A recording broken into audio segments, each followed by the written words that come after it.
Welcome back, everyone. Today I have my first impressions on the Hinderer Fulltrack. This is what you should expect when you buy one of Hinderer's knives. This is the box it comes in. This is the knife in a little plastic bag. You do get a little sticker with it, a little QC card. And then most of his folders are tri-way now, so you have the option of phosphorus or Teflon washers. Set that aside. All right, let's take a look at the knife. So this one has a bronze anodized titanium for the handle. And then I opted in for the OD green, olive drab green inserts or inlays. But these are removable, so you can just, I don't know if you can swap them out. I suppose if you have another one, you could do that. It is a flipper. And I must say, the action on this tops all the other Hinderer flippers I've had and have in my collection still. Ergonomics are nice, fits the hand well. Everything's nicely chamfered. Except for maybe this portion. This feels a little sharp, but it's fine. Not a deal breaker. Now, I typically don't go for Wharncliffe blade shapes, but beggars can't be choosers. And this is the one that was available. And this I grabbed from his site. I was actually in my car, parked, waiting for my daughter to get out of school. And the email came through. By the time I got to it, plenty of options were sold out, but I was able to secure one. I got it directly from hindererknives.com. I think it's Rick Hinderer It's direct from him, and it was $5.95 for the knife, and then another $8 for shipping, which is reasonable. Though I do have this theory. I guess it's not a theory. I do have a model where if you're gonna go and charge upwards of $300-$400 for a knife, I'm thinking the shipping should just be included. That's just me. Clearly, I'm not a knife manufacturer, so I not incorporating all the costs. But $8 is reasonable. Interesting. When I got this though, this portion of the insert was sticking out a little bit, so I did have to remove it and kind of put it back in place. And really, I turns out it just wasn't positioned and seated correctly into the cutout of the handle. This is in S45VN, as you can see right there.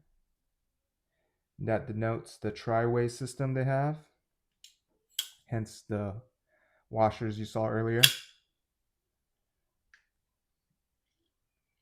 Feels really good in hand. Oh, can't forget the tool. So the Fulltrack has a pretty much a pivot tool. This pivot and hardware. These are all the same sizes. And this allows you to be able to disassemble in the field or on the go.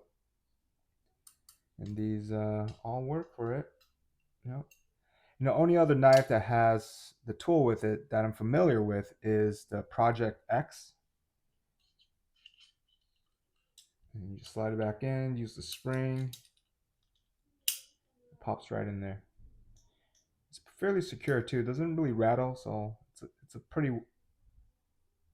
good job on the fit. Clip retention, it's perfect, not too stiff.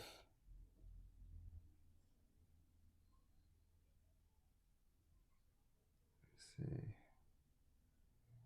I have this thing where I test to see if the blade can be contacted with your finger.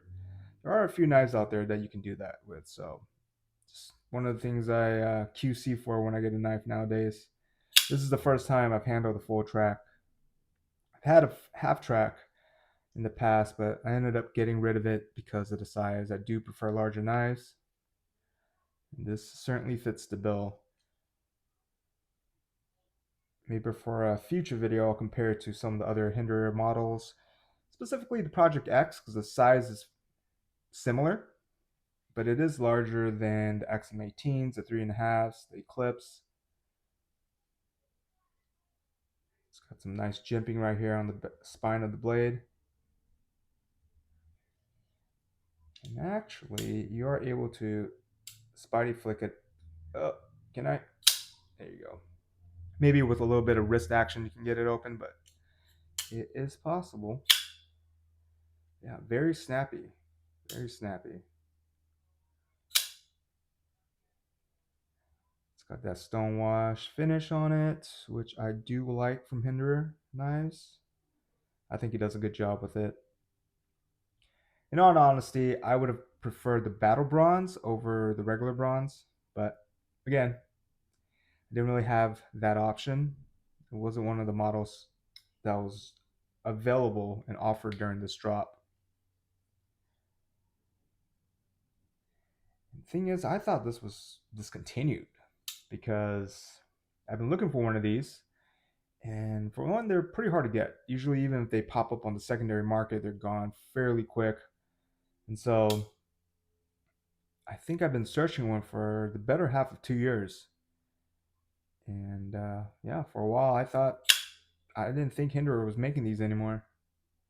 I'm glad he brought them back because, again, large knives, right? There's no real hot spots of say if there were any at all, it might just be this portion of the handle.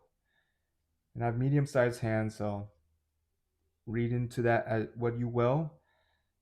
Another way to translate is I wear a medium large cadet golf glove. Yeah, it's beautiful. Very excited to have this in the collection. Certainly looking to put it to use as well. If you follow my channel, though I don't put my knives through hard use, I do carry and use every single one of them. Let's see. A hint of detent play, if you want to call it that. It's not going to shake out.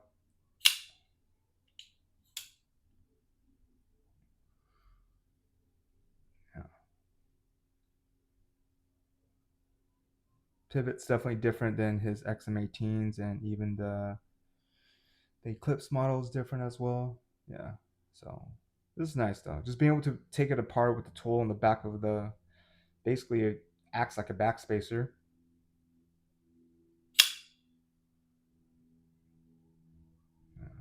Yeah. I find it interesting too, the way he does his wharncliffes is that it angles upwards. So it kind of slants up. And really the only one I'm comparing it to is for instance, the Spyderco Yojimbo. That wharncliffe is very parallel to the shape of the handle. But I think it's kind of cool that this is angled.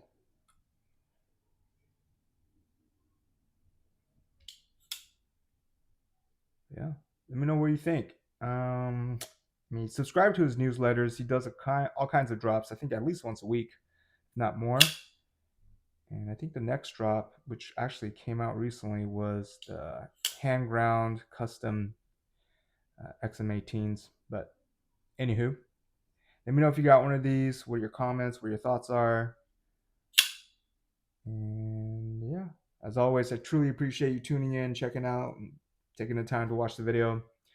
And, stay frosty.